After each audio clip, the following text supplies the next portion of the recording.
candid camera. Yeah. Here I am, I'm telling you. Something. Hocus pocus, you're in focus. It's your lucky day. It's your lucky day. It's interesting. So it went from being like, oh, you're being creepy I hate you, Alan Fudd. Yeah. to like, oh, thank you, Alan Fudd. Yeah. And this works much better, I take it? Yeah, it was hugely successful. It was one of the top-ranked shows from basically all of the early 1960s. Millions, if not tens of millions of people watched it. And I think part of the reason that's the way to do it.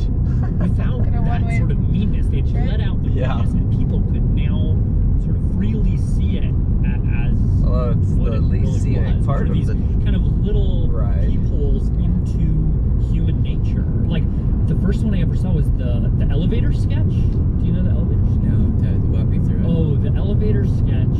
It's just really simple. It's really simple, and it's so beautiful. The gentleman in the elevator now is a candid star. Basic setup is a guy walks into And he an elevator. There's continually hidden cameras. farts He the doesn't. entire ride. With his hat on in the elevator. He is like everybody else, wearing his overcoat and a hat. He stands in the middle of the elevator, and then all of the other people in the elevator, who we later learn are Confederates, they take off their hats, and One by one by one. One hat off, two hats off, five hats off. you're watching him through the open elevator door, and he's just sort of standing there awkwardly, and then he just sort of hesitantly, he just takes off his hat, and then holds it in front of his, chest. Then all of the people around him, they put their hats back on. and then he sort of is looking around, and like it's happening at this, it's somewhere between conscious and subconscious level, and then he sort of just puts his hat back on. It's really funny. It's really And this funny. guy wasn't in on it? He was not in on it. He clearly just was trying to fit in this weird way. It's interesting though, like I never watched the TV show when I was young. But it's weird, like when I was 7, we would say all the time, like, smile, you're on candid camera, even though I'd never seen the show. So it was like the idea of the show was like, in a way, way bigger than the actual show. Yeah, it kind of became a meme, but it was less about kind of investigating human behavior and more about vanity in this weird way. It was like this idea that this tiny sliver of your private life could be excised and then broadcast to the world. And that idea would get away from Alan Fudd, and it would go all over the world, and then it would come right back and bite him in the butt in this really funny and strange way. What happened? Well, okay, it starts like this.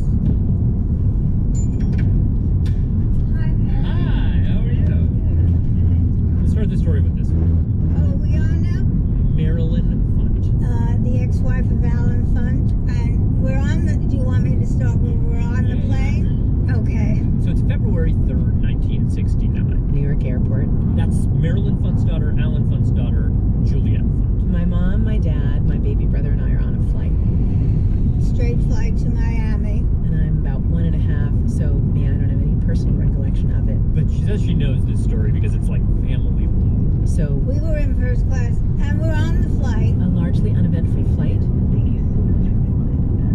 for about the first 20 minutes. Maybe an hour, who knows? They're about 100 miles or so offshore, and, they get their meals, they go to the bathroom. And All of a sudden, a man stood up at the back of the flight, and he took out a knife, and he put it to the throat of one of the flight attendants, and he walked her all the way down the center aisle and into the cockpit, passing every passenger on the flight. I did hear noises which were a little bit different in the back. That's Fred Weaver. Retired Eastern Airlines pilot. He was one of the flight crew, and next to him, Yes, sir. co-pilot Lowell Miller. They were expecting breakfast. I hear the knock on the door, and I just opened the door. And I turned around to see who it was. There she is, The flight attendant. with the hijacker behind her with the knife up against her throat. He was agitated, saying, Cuba. He also was saying that his friend had a bomb in the back of the airplane. I knew right then. I said, uh-oh, here we go.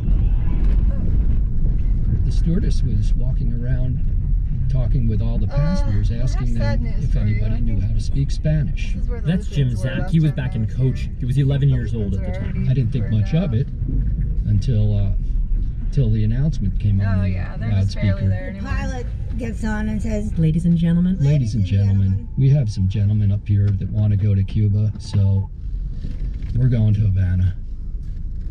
And then came the part of the story that I've been told was the waiting, the frozen, silent, Only if staring you're at each that other, terrified. waiting portion. well, I'm not enjoying it because you keep going both sides off the road.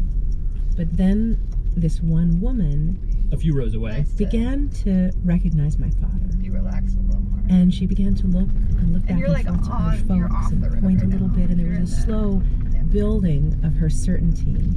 And then All of a sudden, she bolted up.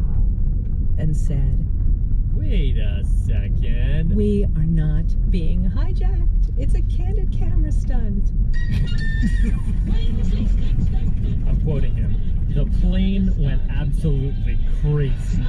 everyone started Up laughing. to you. People began cheering, Oh, and look who's here. He's pulling one of his stunts. stamping their feet. And the tension dripped off of them. Everyone's so relieved. People were lined up with their air sickness bags to get autographs from my father. So then they relax. And through all of this, my dad is begging. No, it's not me. I'm not involved. We are being hijacked. And they said, come on, Alan. We know it's you. So Alan Funt is trying to persuade people he's not getting any purchase. He sees behind him, he sees a priest. Right. He runs over to the priest. And said, "Father, will you please help me convince these people Tell them this is no joke. this is not a stunt? That maniac is for real. And what does the guy say?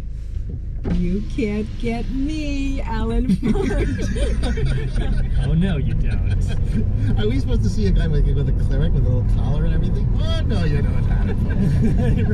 right. Meanwhile, where is the hijack?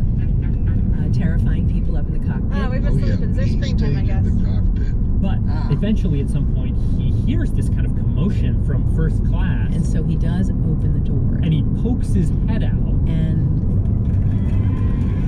everybody begins to applaud and applaud and applaud. We're not totally sure about that last detail, might be an embellishment.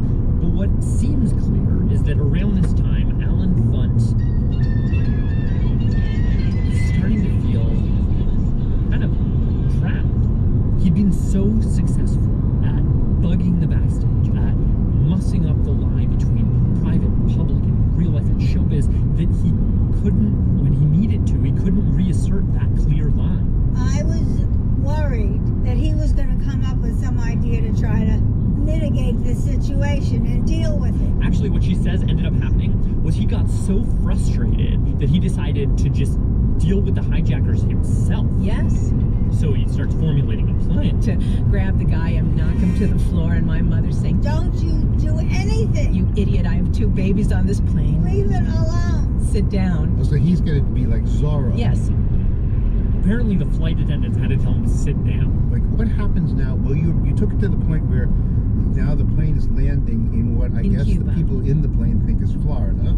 People in the front of the plane know Right. it's Cuba. No, it's Cuba, correct. When we taxied into the terminal, We're greeted as the plane is opened by Cuban military officers. I saw a Cuban soldier. He had a gun in his hand, and he had bandoliers, with lots of bullets on it. and they encircled the airplane. And it seems at this point, everyone on the plane, for maybe the first time, was like, Oh, Everybody really got it. That it was a hijacking. that was finally the reveal, just really late. And the story goes, when they're getting off the plane, when these Cuban soldiers are escorting them off the plane, he was standing at his seat. And through a twisty aspect of human psychology, All the passengers were filing down the aisle past him. they began to take their feelings out on him. And they became angry at him. And each one of them had sort of their own grab bag of curses for him. As if he had tricked them, as if he had set them up in some way. And the last person in that line Turned to my father and said, "Smile my ass." That did happen.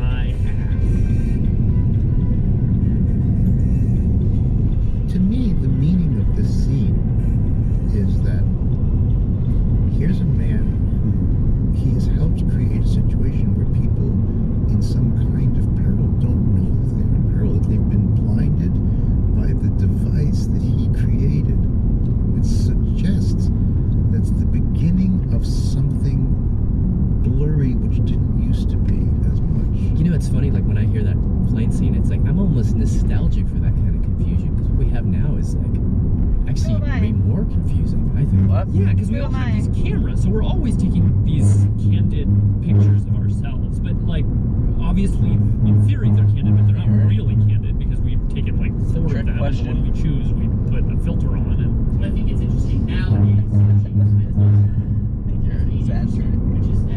That's producer Matt Keelty again. He was sort of off mic as we were These little spots are where busloads of people just like get out of the bus and take photos.